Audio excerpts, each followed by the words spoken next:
Game of Geek. C'est une quarantaine de consoles de jeux vidéo, allant de la plus rétro comme la Super NES jusqu'au casque de réalité virtuelle.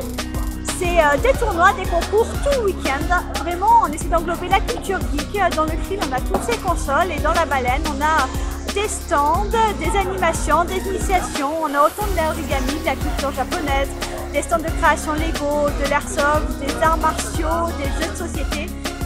C'est vraiment ce qu'on essaie de faire avec le Game of Geek, d'amener la culture geek en avion.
Ordre, donc c'est un roman de science-fiction.